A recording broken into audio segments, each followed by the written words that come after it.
Me muero si me falta, desespero y la vida nada tiene sentido si no está conmigo mi Dios.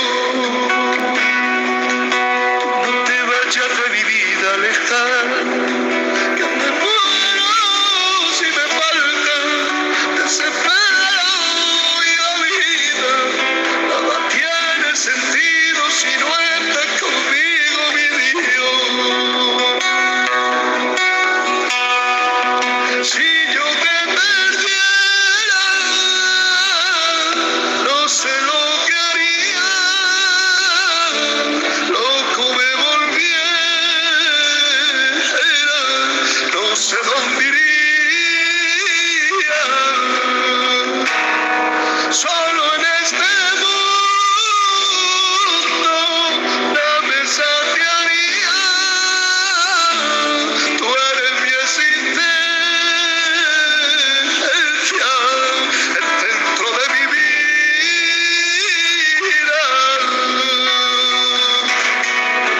Me falla, me muero si me falta, desespero y la vida nada tiene sentido si no está conmigo mi Dios.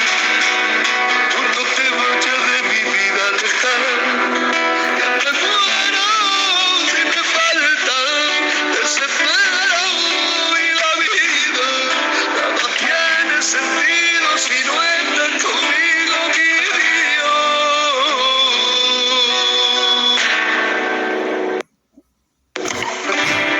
Aleluya.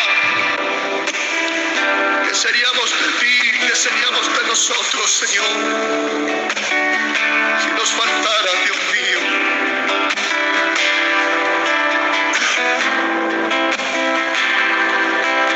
Te adoro a ti, Espíritu Santo.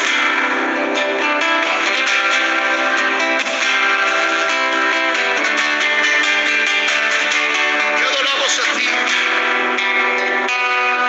Dile al Señor en esta tarde, aleluya. Si yo te perdiera, no sé lo que haría, loco me volviera, no sé dónde iría. Te adoro, Espíritu Santo. Solo en este mundo no me saciaría. Tú eres mi existencia, el centro de mi vida. Díselo al Señor, no te vayas, que me muero si me falta, desespero y la vida nada tiene sentido si no está conmigo mi Dios.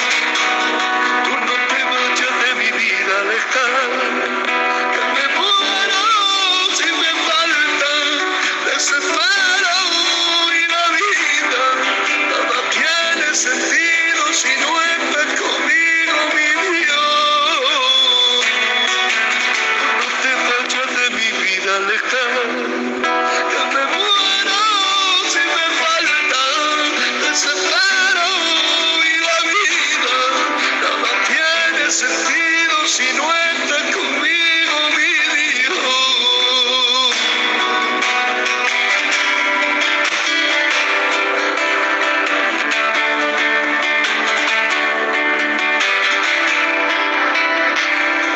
Aleluya.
Santo.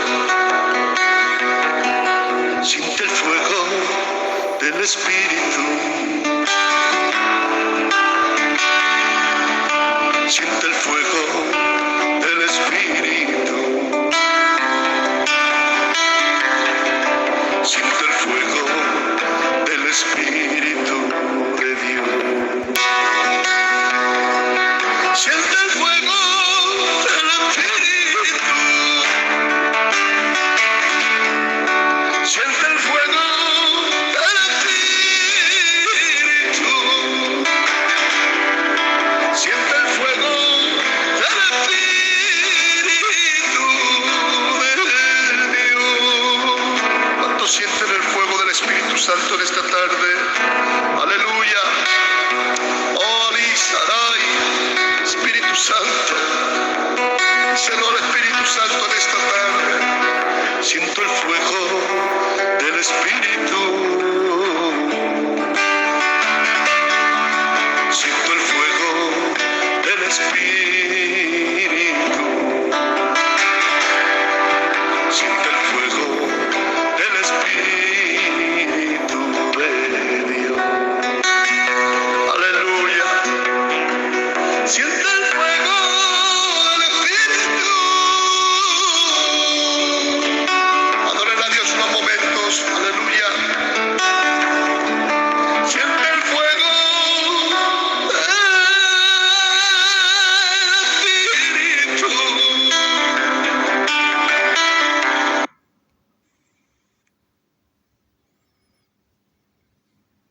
Espíritu de Dios. Orizaray.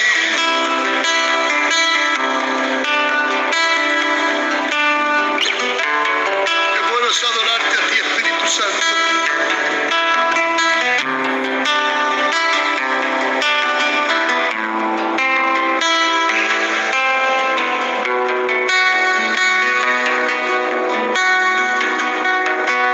Quiero decirle al Espíritu Santo en esta tarde, aleluya. Ven a mi lado, que mi alma desfallece. Necesito acobijarme al calor de tu regazo. Queremos acobijarnos, Señor, en tu presencia. ¿Cuántos hay necesitados del Señor en esta tarde? Ven a mi lado, díselo al Señor, que venga a tu lado, que te administre el Espíritu Santo. Que mi alma desfallece. Necesito acobijarme al calor de tu regazo. Dame tu abrazo y tu consuelo. Dame tus fuerzas y tu aliento. Sana mi alma, cura mi herida. Llena esta copa con ríos de vida. Que tus caricias sean mi aliciente. Que tu palabra ocupe mi mente. Toma la rienda, dirige mi vida.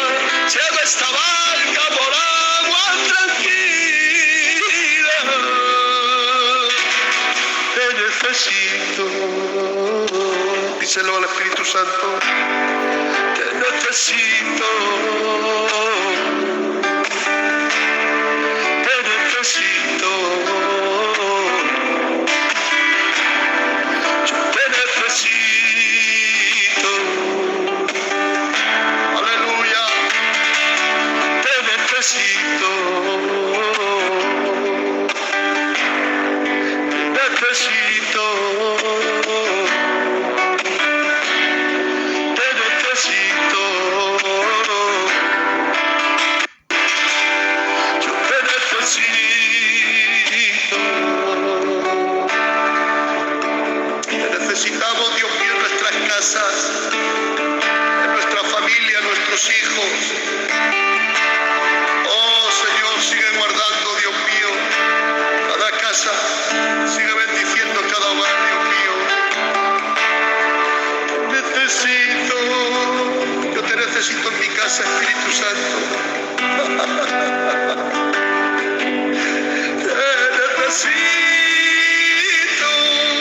Te necesito, Dios mío. Te necesito. Señor, te necesito.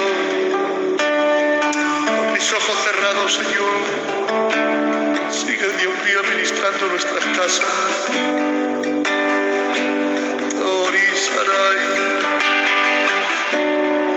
Espíritu Santo, Dios mío. Gracias porque te puedo sentir en mi vida, Señor.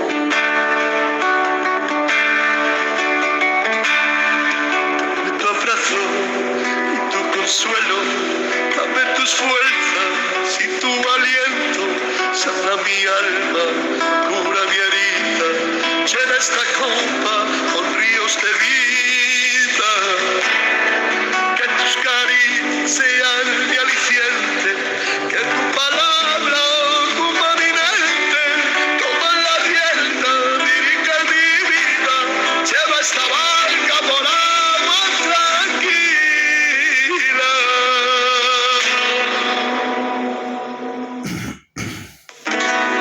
Te necesito, no me canso de decírselo al Espíritu Santo. Te necesito. Te necesito. Yo te necesito. Aleluya. Claro que sí. Claro que te necesitamos, Señor, cada día. Porque tú eres nuestra fortaleza. Tú eres nuestro pronto auxilio, tú eres nuestro refugio, quien sana la herida del alma y el corazón. Oh, aleluya, tú eres el buen samaritano. Oh, gloria a tu nombre en esta hora. Te necesito.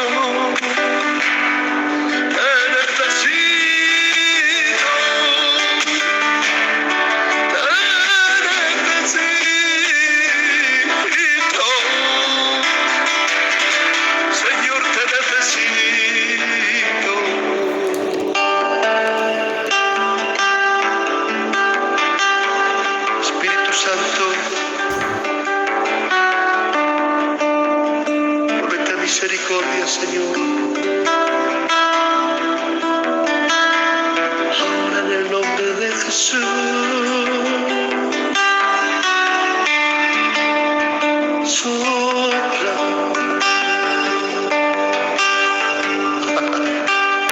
Ay, Papá.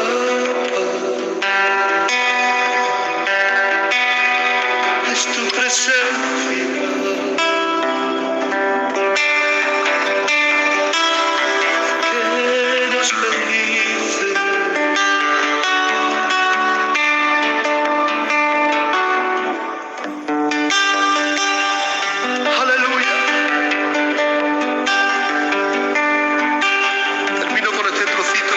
Al Señor, yo sé que estás aquí. Aleluya.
presencia y porque el Señor siempre nos bendice. Aleluya. Te adoro a ti, Espíritu Santo. Te adoramos a ti. Dios le bendiga a tu Joaquín. Amén. Qué bueno es adorar al Señor. Amén. Que Dios les bendiga muchísimo. Gracias por vuestra colaboración, amén, en el escritorio. Gracias a todos los siervos. Gracias a todas las hermanas y hermanos. Salud y libertad en el nombre del Señor para todos. Amén.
derramaba, agua que limpia el alma y sangre que perdonaba. Cuanto más le pegaba, más amor y su mirada, la carga del pecado en la espalda.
¿Cuánto se lo dice?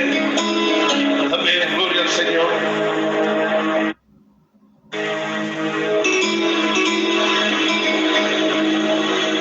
Es un mensaje para ti, es el mensaje de la cruz. Si tú te quieres arrepentir, ven a los pies de mi Jesús.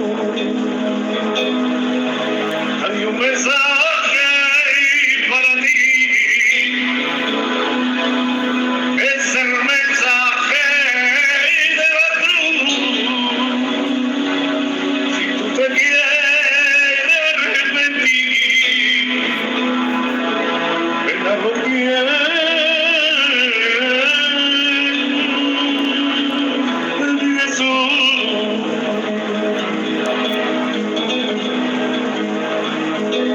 Todavía hay esperanza, todavía hay solución, y para todo el que se acerca, Cristo trae la salvación. Y todavía hay esperanza, todavía hay solución, y para todo el que se acerca, Cristo trae la salvación.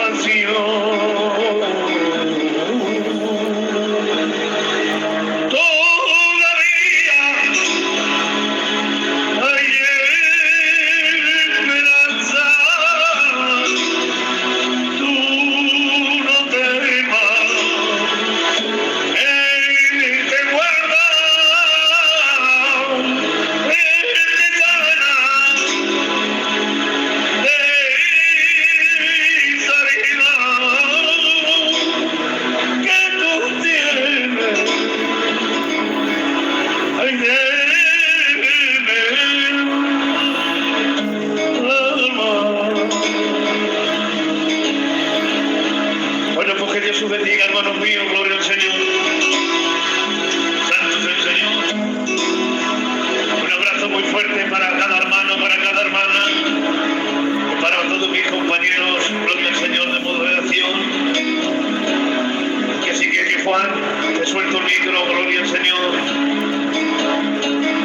Que Dios te bendiga mucho, mi Juan, adelante. Diga, hermano Juan, a ti junto con todos aquellos que hoy estáis conectados a este canal de los jóvenes en Cristo. Creo, hermano Juan, que vamos a tener tiempo más que suficiente con este que tú me medías. Son las 9:35, vamos a intentar hacerlo breve, conciso, pero sin dejar nada de lo importante que creo que hoy tiene para compartirnos. Así de que, por ir redimiendo tiempo, vamos a ir rápidamente a leer el texto de Mateo, capítulo 16, verso 1 al 3, y también el texto que se encuentra en el libro del Génesis, capítulo 26, verso 12. Mirando esos dos textos es que vamos a tratar el tema que creo que Dios puso hoy en mi corazón para compartiros. A este tema le di un título.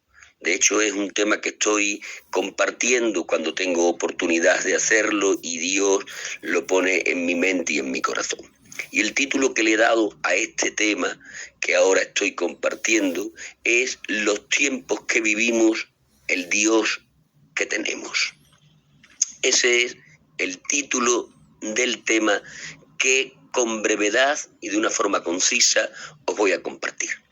Mateo 16, 1 al 3, ahí vamos a estar mirando el texto que nos va a servir de base para hablar acerca de los tiempos que vivimos, y después vamos a estar leyendo Génesis 26, 12, y ese texto va a ser el trampolín que nos va a permitir adentrarnos en la segunda parte de este tema, que será el Dios que tenemos.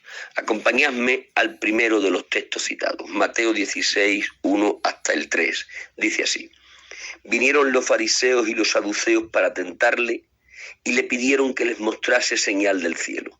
Mas él respondiendo les dijo: Cuando anochece decís buen tiempo, porque el cielo tiene arreboles. Y por la mañana hoy habrá tempestad, porque tiene arreboles el cielo nublado. Hipócritas, que sabéis distinguir el aspecto del cielo, más las señales de los tiempos no podéis. Más las señales de los tiempos no podéis. Venid ahora conmigo al libro del Génesis, capítulo 26, verso 12. Dice así el texto: Y sembró Isaac, diciendo que el segundo texto que íbamos a leer iba a ser el de Génesis capítulo 26, verso 12. Dice así: Y sembró Isaac en aquella tierra y cosechó aquel año 100 por 1, y le bendijo Jehová.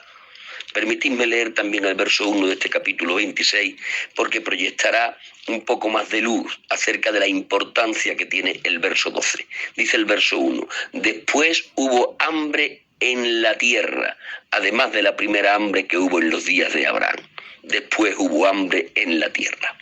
Tengan eso ahí en la retina de sus mentes para después estar tratándolos. Los tiempos que vivimos, como os decía, el Dios que tenemos. Mirad, en el primero de los textos que hemos estado leyendo, hemos visto a nuestro Señor Jesucristo y le hemos visto molesto con sus contemporáneos. Estos le han pedido una señal del cielo y el Señor les reprende diciéndole que ellos que piden una señal del cielo son capaces de distinguir las señales climatológicas, pero son incapaces de distinguir las señales de los tiempos. Y esto al Señor le molesta. El que sus contemporáneos sean incapaces de discernir las señales de los tiempos, a nuestro Señor le molesta.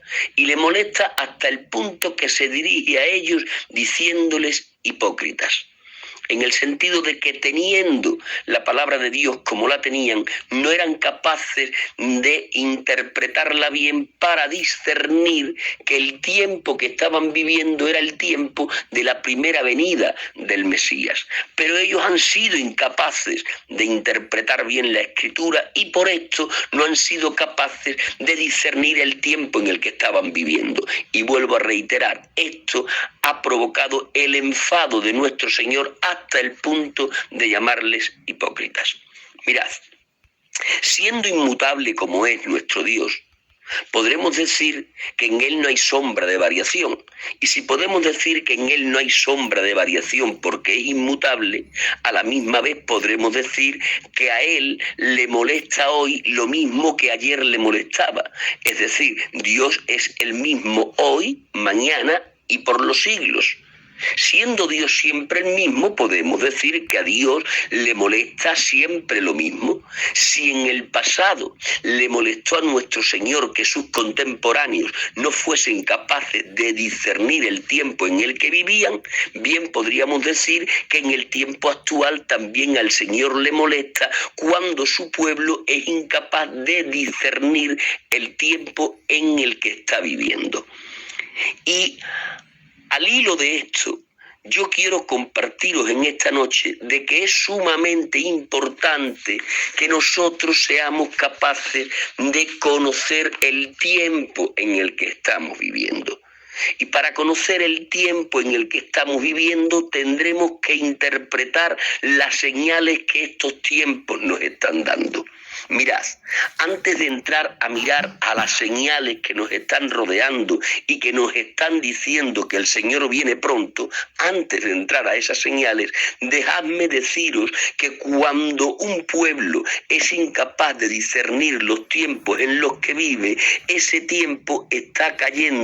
pueblo está cayendo en un anacronismo. Cuando el pueblo no discierne el tiempo en el que vive, dicho pueblo cae en un anacronismo, que no es otra cosa sino que ser ignorantes del tiempo en el que uno vive. Y cuando uno es ignorante del tiempo en el que vive, uno no toma las actitudes correctas que guardan relación con el tiempo que está viviendo. Por dejarme entender, dejadme usar esta ilustración. Imaginad por un momento a un ciudadano del país de Ucrania, que como bien sabéis se encuentra envuelto en una guerra contra Rusia. Imagina por un momento que un ciudadano de Ucrania sale a pasear por cualquier ciudad de Ucrania en el momento en el que están sonando las sirenas antiaéreas. Pero él, que no es consciente del lenguaje de esa señal, sigue caminando como si nada estuviese sucediendo. Cualquiera de nosotros que lo estuviésemos observando diríamos de él: es un loco, no sabe distinguir la señal de la sirena y por eso sigue paseando como que nada sucediese, pero se está jugando la vida. Ese hombre que es incapaz de distinguir el lenguaje de la sirena está en un anacronismo, es decir, no está siendo consciente del tiempo de guerra que está viviendo, y como no es consciente del tiempo de guerra que está viviendo, no discierne el lenguaje de la sirena y no toma, por lo tanto, la actitud correcta. La actitud correcta al escuchar el lenguaje de la sirena sería irse a un refugio antiaéreo. Pero él sigue paseando. ¿Por qué? Porque no es consciente del tiempo en el que está viviendo. Esto es un anacronismo. Si nosotros como pueblo del Señor no discernimos el tiempo en el que estamos viviendo, si no somos capaces de leer lo que dicen las señales de los tiempos, entonces no podremos nunca tomar la actitud correcta que guarda relación con el tiempo que nos tocó vivir. Por lo tanto, para no ser nosotros víctimas de un anacronismo, yo en esta tarde quiero comenzar a hablaros acerca de las señales de estos tiempos que estamos viviendo. Mirad, los tiempos que a nosotros nos han tocado vivir son los tiempos de la eutanasia, son los tiempos del aborto. Son los tiempos de la ideología de género, con sus dos hijas predilectas, que son la ley trans y la ideología LGTBI. Son los tiempos del dinero virtual. Son los tiempos de la llamada Agenda 2030. Son los tiempos de las guerras por doquier. Son los tiempos de la inflación que está disparada hasta el punto de que aun la gente con trabajo están pasando necesidad. Estos son los tiempos que a nosotros nos tocaron de vivir.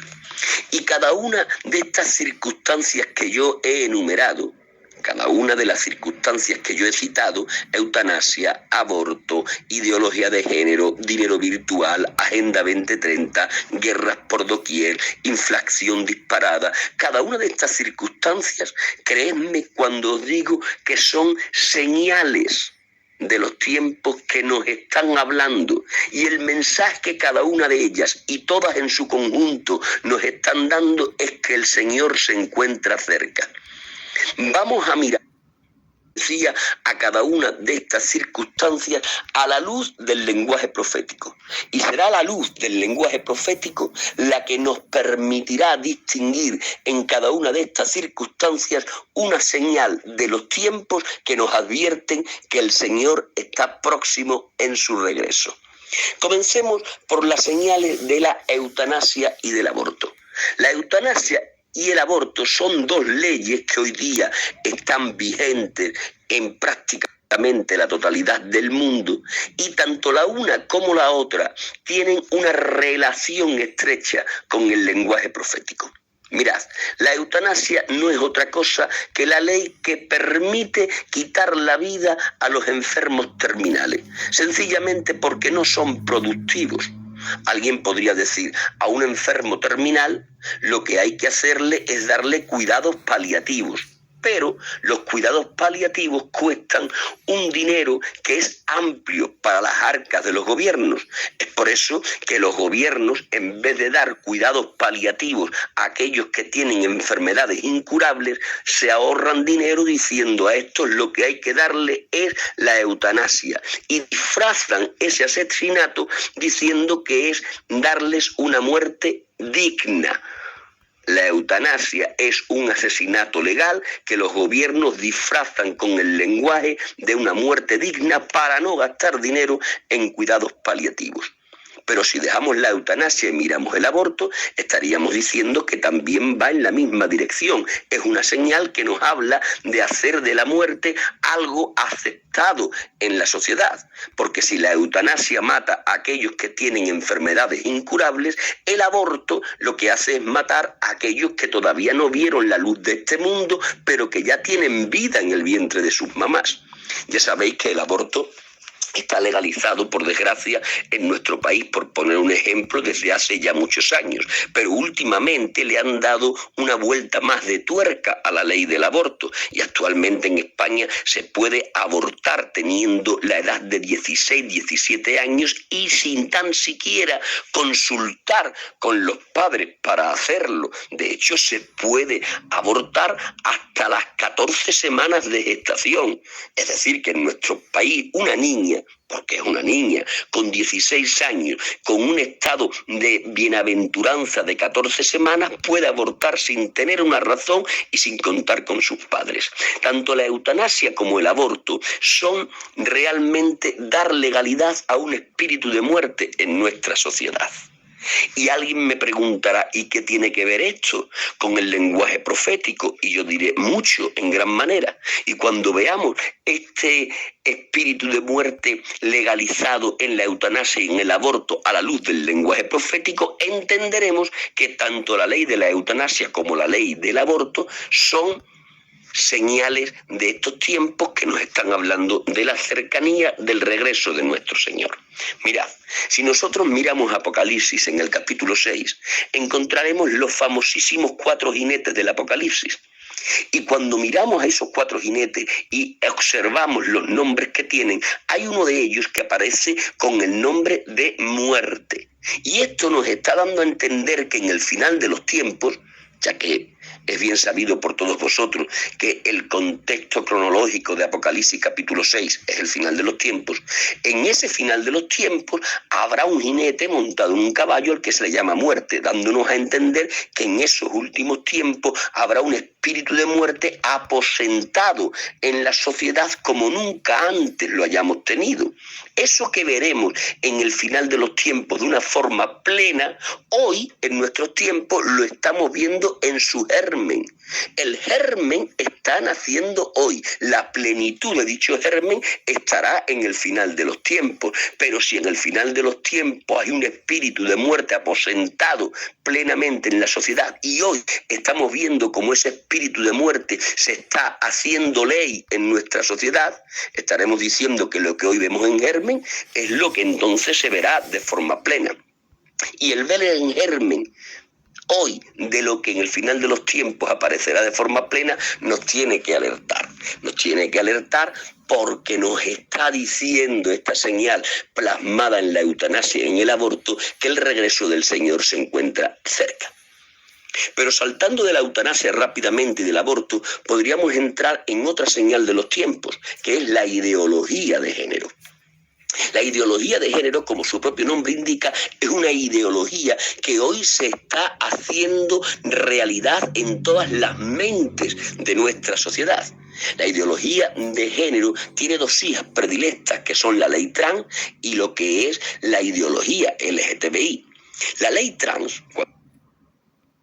os decía que estamos hablando de esa ley que ya está tramitada y a punto de ser aprobada, aunque hoy día están teniendo ciertas divergencias los 2 partidos de gobierno, pero está ya tramitada y a punto de ser legalizada. Esa ley nos viene a decir que una persona que nace anatómicamente niño, si dice que se siente niña, tiene la capacidad de poder cambiar el género en su documento nacional de identidad. Y aunque anatómicamente sea un niño, en el documento nacional de identidad aparecerá que es una niña. Y ahí empezará un proceso que después continuará por la hormonación de esa criatura y podrá llegar incluso a la cirugía, es decir, a la amputación. Eso hoy día se está tramitando en este país de España. La ley trans nos viene a decir que uno no es lo que es, sino que uno es lo que quiere ser. Uno no es lo que dice su sexo, lo que dice su anatomía, sino que uno es lo que quiere ser. Dice esta ley trans que nada tiene que ver el sexo con el género. Dice que uno sexualmente puede ser un niño, pero en el género puede ser una niña. ¿Por qué? Porque se siente una niña aunque esté en el cuerpo de un niño. Vuelvo a reiterar, esta ley dice que uno no es lo que anatómicamente es, sino lo que quiere ser. Y es por esto que puede ser, vuelvo a reiterar, anatómicamente un niño, pero en el documento nacional de identidad aparece registrado su género como que es femenino. Esto es una ley que se está tramitando hoy día en nuestro país y que, de que se apruebe, la podrán ejercer niños y niñas que todavía no tienen edad para votar, que todavía no tienen edad para elegir el menú que han de comer en su casa, que todavía no tienen edad para elegir la indumentaria que se van a poner. Ninguno de los que somos padres y abuelos dejaríamos que los niños pequeños en la casa eligiesen qué es lo que se van a poner para vestir. Lo eligen sus papás. Tampoco dejaríamos que ellos eligiesen el menú que hay que comer cada día en la casa, porque entonces se comería todos los días hamburguesas y pizzas, y eso traería un problema de salud a esos niños en el futuro, que sería la obesidad. Ni tampoco les permitimos consumir alcohol porque no tienen edad para hacerlo, ni tampoco les permitimos votar. ¿Y por qué no se se le permiten todas estas cosas a los niños en edad infantil? Sencillamente porque decimos que su razonamiento todavía no es maduro para tomar decisiones de tanta trascendencia. Pues bien, a estos niños a los que no se les deja votar, a estos niños a los que no se les deja elegir el menú, a estos niños a los que no se les deja elegir su vestimenta, a los que no se les deja comprar alcohol, a esos niños, sin embargo, sí se les va a permitir de que esté tramitada esta ley de poder cambiar su género sencillamente porque no están conformes con la anatomía con la que nacieron. Realmente es de locos. Pero si dejamos la ley trans y entramos en lo que son las ideologías LGTBI o la ley LGTBI, que también es parte de la ideología de género, encontramos una ley en la que hoy día no se puede decir absolutamente nada en contra de ella. Y no se puede decir absolutamente nada en contra de lo que es la ideología LGTBI porque eso está constituido, tipificado como delito hoy día en nuestro país. Es por eso que esa ley ampara los matrimonios de varones con varones, los matrimonios de mujeres con mujeres. Por resumir un poco el tema, lo que es la ideología de género en la ley trans y en la ideología LGTBI, lo que realmente ha hecho ha sido legalizar la inmoralidad. Mirad, la inmoralidad ha existido siempre, pero lo que hoy estamos viendo, y esto es una señal de los tiempos, no es sencillamente inmoralidad. Lo que hoy estamos viendo es inmoralidad legalizada. Esto es lo que hay que subrayar, legalizada. ¿Y por qué hay que subrayar esto? Porque nuestro Señor Jesucristo dijo que Él volvería a una sociedad donde la inmoralidad estaría legalizada.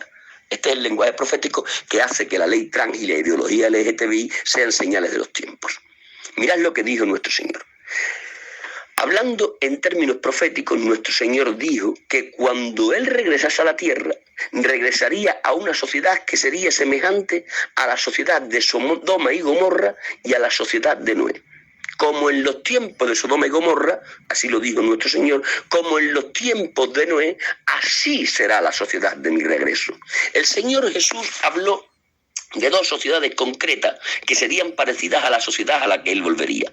Habló de la sociedad de Sodoma, tenían la sociedad de Sodoma y la sociedad de Noé.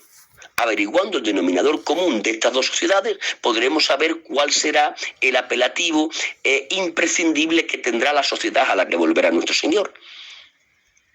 El denominador común que tenían Sodoma y Noé es que tanto en Sodoma como en la sociedad en la que vivió Noé, la inmoralidad estaba legalizada. Ustedes se acordarán de aquel pasaje famoso en el que dos ángeles bajo forma humana llegaron a visitar a Lot en la ciudad de Sodoma, y recordarán que toda la ciudad, a una, fue donde la casa de Lot con la intención de conocer a sus huéspedes, conocer a sus visitantes. Ya saben ustedes que en el lenguaje bíblico, cuando se decía que se quería conocer a alguien, de lo que se estaba hablando realmente es de querer mantener intimidad con ese alguien al que se pretendía conocer. Es decir, la ciudad de Sodoma se ha ido a casa de Lot con la pretensión inmoral de tener intimidad con aquellos dos hombres que realmente eran ángeles. Y ahora ustedes me preguntarán, ¿y por qué Lot no fue a denunciar ese pretendido abuso de aquella sociedad? Porque no lo podía denunciar. Porque aquello estaba legalizado en Sodoma. Las relaciones contra naturaleza estaban legalizadas en aquella ciudad. Pero esto mismo es lo que encontramos en el tiempo de Noé. ¿Se acordarán ustedes de aquel pasaje en el que la Escritura nos empieza a narrar los distintos pecados que había en la sociedad de Noé y que hicieron que el Señor los enjuiciase con un diluvio? Pues en ese pasaje donde se empiezan a enumerar los pecados de la generación de Noé que provocaron el diluvio, el juicio de Dios, entre esos pecados se menciona uno que hay que saber interpretarlo. En ese contexto de pecado se dice que en la sociedad de Noé se casaban y se daban en casamiento. Y esto de casarse y darse en casamiento se contabiliza como un pecado más que contrajo el juicio divino. La pregunta es obligada. ¿Por qué se contabiliza el casarse y el darse en casamiento como pecado? Si realmente el casarse, el matrimonio, no es pecado, es institución divina. La única explicación posible es que ahí no se estaba hablando del casarse de un hombre con una mujer, de una mujer con un hombre, sino que ahí se estaba hablando del casamiento de hombres con hombres y mujeres con mujeres. Es decir, en el tiempo de Noé esto ya se podía hacer. ¿Por qué? Porque al igual que en la ciudad de Sodoma, la inmoralidad estaba legalizada.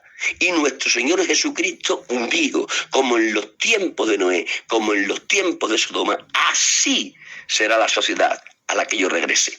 Es decir, que Él nos ha dado una señal para estar alerta. Cuando veamos una sociedad donde la inmoralidad sea legalizada, como lo fue legalizada en Sodoma y también en el tiempo de Noé, entonces sabremos que esa sociedad será la sociedad a la que regresará nuestro Señor. Nuestra sociedad, la actual en la que nosotros vivimos, tiene el mismo condicionante de legalidad en cuanto a la inmoralidad que tuvieron la ciudad de Sodoma y también los tiempos de Noé. Por lo tanto, lo que es la ideología de género con sus hijas, la ley trans y con la ley LGTBI, nos deben de alertar porque son una señal de los tiempos que nos están diciendo que el Señor se acerca. ¿Por qué? Porque Él dijo que volvería a donde la inmoralidad estaría legalizada. Pero además de la eutanasia y el aborto, la ley trans y la ideología LGTBI, también podríamos ver el dinero virtual. El dinero virtual, que va a ser una realidad en breves años. Ya saben ustedes que todos los gobiernos de cualquier signo, pueden ser de izquierda, pueden ser de derecha, pueden ser de centro, igual da la ideología que tenga el gobierno. Todos los gobiernos están haciendo causa común para hacer desaparecer el dinero físico. La pretensión de todos los gobiernos en la actualidad, incluido el gobierno español, es hacer desaparecer el dinero moneda, el dinero papel, el dinero plástico. Y la intención es establecer lo que es el dinero virtual. Ellos dicen que esto hay que hacerlo porque es la única manera de terminar con la economía sumergida, de terminar con el dinero negro. Ahora bien, algunos de vosotros me preguntaréis, ¿y qué tiene que ver esa pretensión de todos los gobiernos de llegar al dinero virtual con lo que son las señales de los tiempos? ¿Qué tiene que ver con el lenguaje profético? Y yo diría mucho, en gran manera. ¿Por qué? Porque el dinero virtual es la plataforma económica necesaria para que aparezca el famoso 666. Para todos vosotros es familiar esta expresión. El 666 es tan famoso no solo en la iglesia, sino en la sociedad, que en derredor de él se han llegado a hacer hasta filmes cinematográficos. Cuando hablamos del 666, estamos hablando de la marca de la bestia, de la marca del anticristo. Será la marca que la bestia y el anticristo pondrán en aquellos que vivan en el periodo de la gran tribulación.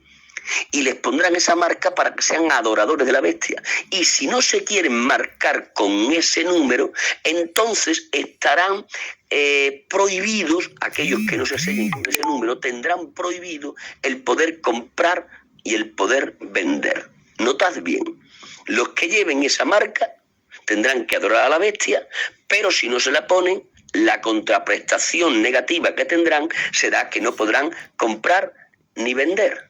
Ahora bien, yo os hago una pregunta. ¿Cómo los gobiernos del mundo podrán controlar que una persona que no lleve el 666 en aquellos tiempos no pueda comprar ni tampoco vender? ¿Cómo podrán controlarlo? Sencillamente porque habrá ausencia de dinero físico. Si el dinero físico existe, por mucho que un gobierno quiera controlar a uno que no tuviese la marca del 666, no podría hacerlo. ¿Por qué? Porque tendría dinero físico en su bolsillo. Ahora bien, la extinción del dinero físico permitiría a los gobiernos tener un control exhaustivo en la economía virtual de todos los habitantes y por lo tanto podrían castigar con impedir comprar y vender a aquel que no tuviese la marca del 666. Es decir, que la marca del 666 tiene muchísimo que ver con el mundo de la economía. De hecho, el texto dice literalmente que se les impedirá comprar y vender. Por lo tanto, si es necesario el dinero virtual para llevar a cabo el 666 y el 666 se llevará a cabo en los últimos tiempos, en los tiempos de la gran tribulación, si esto es lo que era sencilla y nosotros estamos siendo testigos presenciales de que todos los gobiernos quieren en este tiempo terminar con el dinero virtual, esa pretensión de todos los gobiernos de terminar con el dinero virtual es una señal, valga la redundancia, de los tiempos que nos están advirtiendo que el Señor viene y viene pronto. Pero dejadme seguir con la enumeración de estas circunstancias que realmente son señales a la luz del lenguaje profético. Eutanasia, hemos hablado de ella, aborto, ley trans, ideología LGTBI, dinero virtual. Pasemos a mirar ahora la Agenda 2030. La Agenda 2030 es algo que está en el conocimiento de todos nosotros. De hecho, cualquiera de nosotros puede teclear en Google Agenda 2030 y va a aparecer lo que son los proyectos que todos los países occidentales y desarrollados tienen en común para pretender alcanzar en el año 2030. Yo no digo que lo vayan a alcanzar en ese año, digo que es la pretensión que ellos tienen para alcanzarlo. Y cuando uno lee la Agenda 2030 se da cuenta que son un montón de proyectos que cuando uno los lee superficialmente es capaz de firmarlos debajo, porque realmente lo que aparentemente quieren conseguir es todo bueno. El problema viene cuando empieza uno a leer de una forma más minuciosa, y cuando uno lee la Agenda 2030 de una forma más minuciosa se da cuenta que realmente la pretensión de dicha agenda no es otra cosa que crear un gobierno globalista, es decir, un gobierno que aglutine a todas las naciones de la Tierra. Eso es lo que pretende la Agenda 2030. Y ante esto que yo estoy diciendo, muchos de vosotros me podéis preguntar, ¿y qué tiene que ver que la Agenda 2030 quiera hacer un gobierno global con lo que son las señales de los tiempos y con el lenguaje profético? Y tendré que decir lo mismo que dije con relación al dinero virtual, mucho, en gran manera. ¿Por qué? Porque es necesario un gobierno globalista, es necesario un gobierno mundial como plataforma política para la aparición de ese personaje al que nosotros llamamos anticristo. Mirad, esto que yo estoy diciendo, la necesidad de un gobierno global, de un imperio mundial para la aparición del anticristo, esto que yo acabo de decir es lo que nos enseñó el profeta Daniel en el capítulo 2 y en el capítulo 7 del libro que lleva su firma. En el capítulo 2 y en el capítulo 7 el profeta Daniel nos da un mismo mensaje revestido de dos vestimientas literarias. Es decir, que en el capítulo 2 y en el capítulo 7 el profeta Daniel realmente nos está transmitiendo un mismo mensaje, con distintos ropajes literarios, pero un mismo mensaje. En el capítulo 2 y 7, los que leéis la Biblia lo sabéis, Dios a través de un par de sueños le cuenta a Daniel lo que va a ser la historia de la humanidad desde sus propios tiempos y hasta los tiempos del regreso del Señor. Ahí es nada lo que el Señor le va a desvelar. En el capítulo 2 y 7 de Daniel os estaba diciendo, Dios le desvela a Daniel lo que va a ser el desarrollo de toda la historia de la humanidad desde los propios tiempos de Daniel y hasta el regreso de nuestro Señor. Yo voy a hacer una interpretación muy breve de lo que son esos dos capítulos. En esos dos capítulos lo que realmente hace Dios es decirle a Daniel, mira Daniel, te voy a enseñar todo lo que va a pasar en el mundo de la política desde tu tiempo y hasta los tiempos del regreso del Hijo de Dios. Tú vives, Daniel, le diría Dios al profeta, en los tiempos del reino babilónico, a la cabeza del cual está Nabucodonosor. Pues ya te advierto, Daniel, que el imperio babilónico va a caer.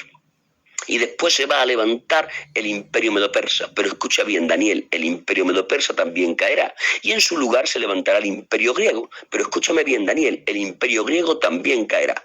Y tras del imperio griego se levantará el imperio romano, Daniel. Pero escuche bien ahora y ponga atención a esto que te voy a decir, Daniel. De que el imperio romano caiga, de que caiga el cuarto imperio, el romano, tienes que estar muy atento, porque ese imperio que caerá se volverá a levantar. Ese imperio que morirá resucitará. Y cuando ese imperio romano caiga y se vuelva a levantar, en los días del imperio romano resucitado, Daniel, tienes que estar muy pendiente, porque serán los días del imperio romano resucitado que el Hijo del Hombre volverá en las nubes del cielo, así lo dice el texto. Por lo tanto, los estudiosos de la Biblia teníamos que estar pendientes del proceso de la caída y el levantamiento de todos estos imperios. Cayó el imperio babilónico, como dijo Dios a Daniel, y se levantó el imperio medo-persa. Cayó también el imperio medo-persa, como había dicho el lenguaje profético, y se levantó el imperio griego. Cayó el imperio griego y a continuación se levantó el imperio romano. Cayó el imperio romano. ¿Y ahora qué hay que hacer? Estar esperando a ver la resurrección del Imperio Romano. ¿Por qué? Porque en los días de estos reyes, dice el texto sagrado, es decir, en los días del Imperio Romano resucitado, volvería el Hijo del Hombre en las nubes del cielo, con poder y gran gloria. Hay que esperar a la resurrección del antiguo Imperio Romano.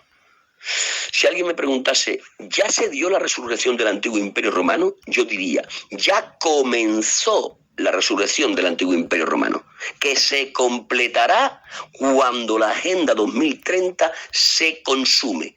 Es decir, cuando la Agenda 2030 consiga tener ese gobierno global, entonces se consumará, se completará la resurrección del Imperio Romano.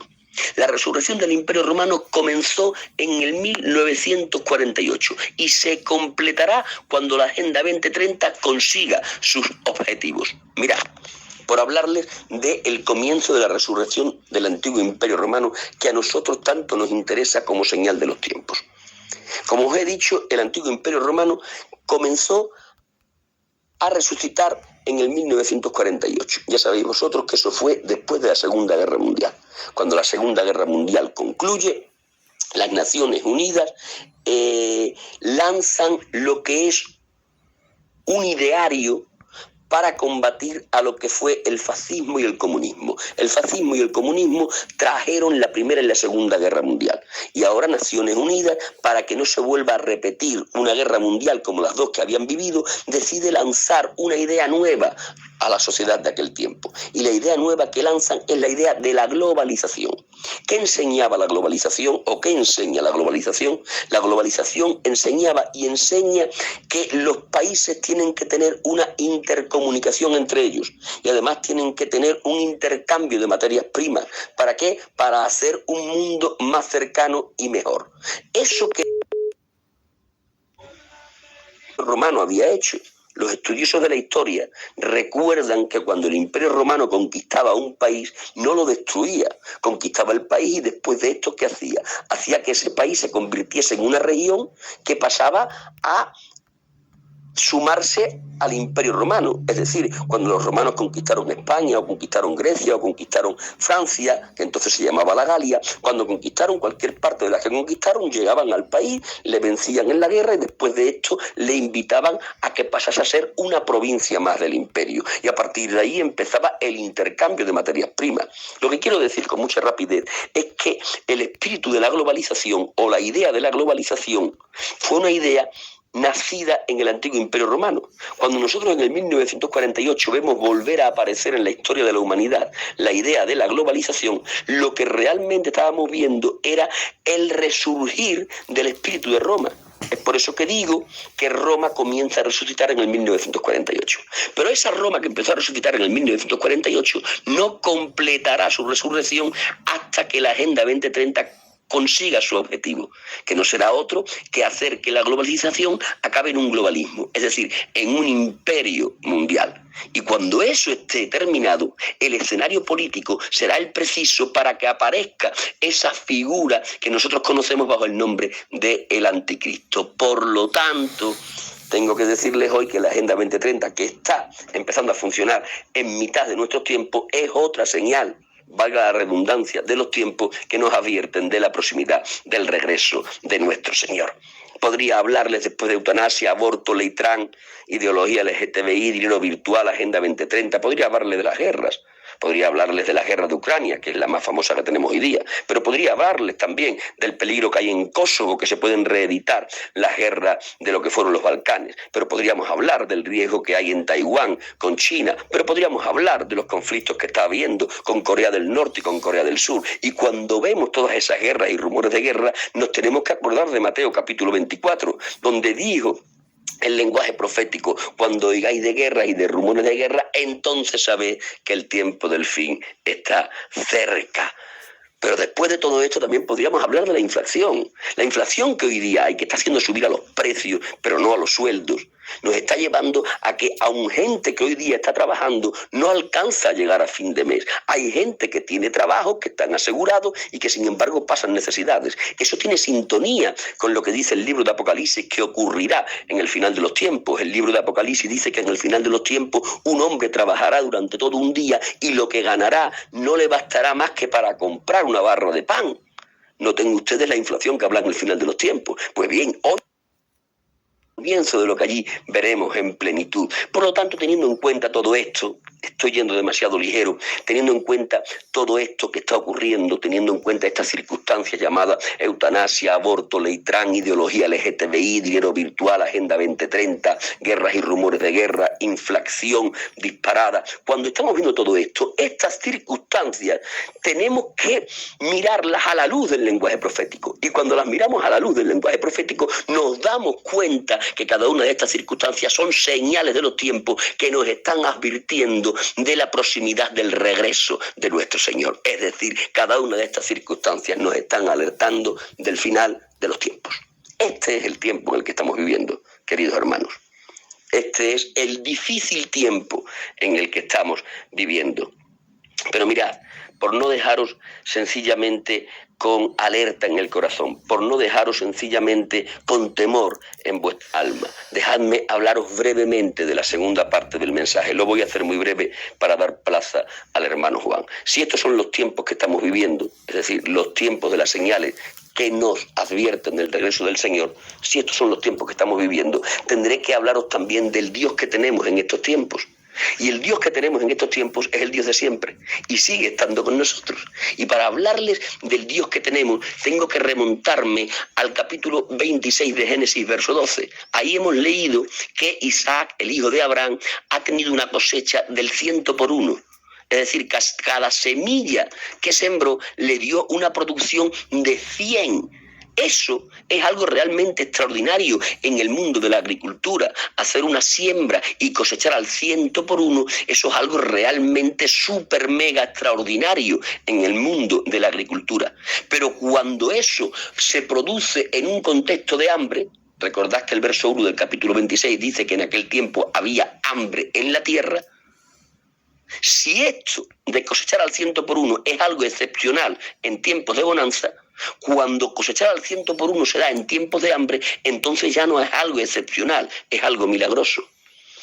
Es decir, que Isaac ha recibido un milagro en tiempo de adversidad. Pero esto es lo mismo que ocurrió con Moisés cuando tenía que cruzar el Mar Rojo, ¿recuerdan? Detrás de él tenía a lo que era todo el ejército egipcio.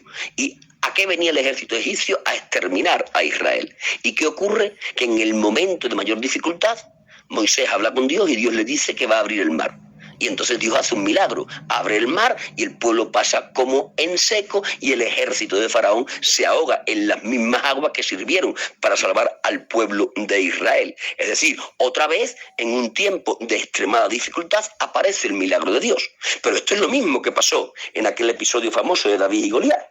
Recordaréis a Goliat, aquel de 3 metros de fibra y músculo que tenía atemorizado a todo el pueblo de Israel, pero allí apareció aquel niño, el repartequesos, y de una pedrada mató al gigante que había atemorizado a todo el pueblo de Israel. Es decir, dificultad extrema, os decía, aparece el milagro. Dios en la piedra de aquel niño matando al gigante y dando la victoria sobre el ejército filisteo. Dejadme deciros rápidamente, ¿qué tienen en común la cosecha del 100 por 1 de Isaac con el cruce del Mar Rojo en los tiempos de Moisés, con la victoria de David sobre Goliat? Lo que tienen en común estos 3 pasajes es que los 3 pasajes nos enseñan que la dificultad para el pueblo del Señor es el terreno donde germina lo sobrenatural de Dios. Voy a volver a decirlo. Lo que tienen en común estas 3 historias es que la dificultad en el pueblo de Dios es el terreno donde germina lo sobrenatural en Dios. Estamos en tiempos difíciles, como hemos narrado, indudablemente, pero la dificultad de este tiempo nos está diciendo que estamos en el terreno preciso para ver germinar lo sobrenatural de Dios, porque este es el tiempo que vivimos, pero este es el Dios que tenemos, el Dios que hace aparecer lo sobrenatural en el momento de la peor dificultad. Por lo tanto, hoy os tengo que decir que tenemos que ser conscientes del tiempo que vivimos, pero sin olvidarnos del Dios que tenemos. El Dios que tenemos es capaz de hacer lo más milagroso en el momento de la mayor dificultad. Por lo tanto, seamos conscientes del tiempo que vivimos y entendamos que el Dios que tenemos va a ser lo más grande que nunca hayamos visto en mitad de la dificultad más grande que podamos experimentar. Rápidamente os digo algo. Conociendo los tiempos que vivimos y sabiendo el Dios que tenemos, la pregunta que voy a intentar responder en 5 minutos es: ¿qué tenemos que hacer como iglesia? En 5 minutos os digo, lo que tenemos que hacer como iglesia es intentar combatir las circunstancias de este tiempo, no de una forma frontal, sino con sabiduría. Mirad, nosotros como iglesia no podemos combatir la eutanasia o el aborto, la ley trans o la ideología LGTBI. No podemos combatirla de una forma frontal. ¿Sabéis por qué? Porque ir contra estas leyes de una forma frontal nos llevaría a tener que acabar siendo enjuiciados y posiblemente hasta presos. ¿Por qué? Porque todas estas ideologías han alcanzado el poder legislativo. Por lo tanto, frontalmente no se pueden encarar. ¿Cómo hay que encararlas? Con sabiduría. ¿Y qué es encararlas con sabiduría? Encararlas con una forma de vivir superior. Mirad, como botón de muestra que ilustra esto que quiero decir. San Pablo se encontró con una lacra social en su tiempo, que era la esclavitud. Pero la esclavitud, siendo una lacra social, siendo un pecado a los ojos del Señor, había alcanzado en aquel tiempo el poder legislativo, es decir, era legal tener esclavos. Por lo tanto, no se podía ir en contra de la esclavitud de forma frontal, porque estaría yendo en contra de las leyes de aquel tiempo. Es por eso que cuando el apóstol San Pablo escribe acerca de los esclavos y de los amos en sus cartas, nunca arremete de forma frontal contra la esclavitud. ¿Pero qué hace el apóstol? Da un mensaje superior. Y cuando se dirigía a los amos, les decía: amos, tratad bien a vuestros esclavos, porque vosotros tenéis otro amo en los cielos. Y a los esclavos les decía: esclavos, servís bien a vuestros amos, porque esto es lo que Dios quiere que hagáis. Es decir, estuvo dando un mensaje de confraternidad entre amos y esclavos. Y ese mensaje de amor entre amos y esclavos fue el que hizo, con el paso del tiempo, hacer desaparecer la esclavitud en el imperio. ¿Veis ustedes la sabiduría del apóstol? Social, que era la esclavitud, de una forma frontal, sino con un mensaje superior. Esto es lo que nosotros tenemos que hacer en este tiempo.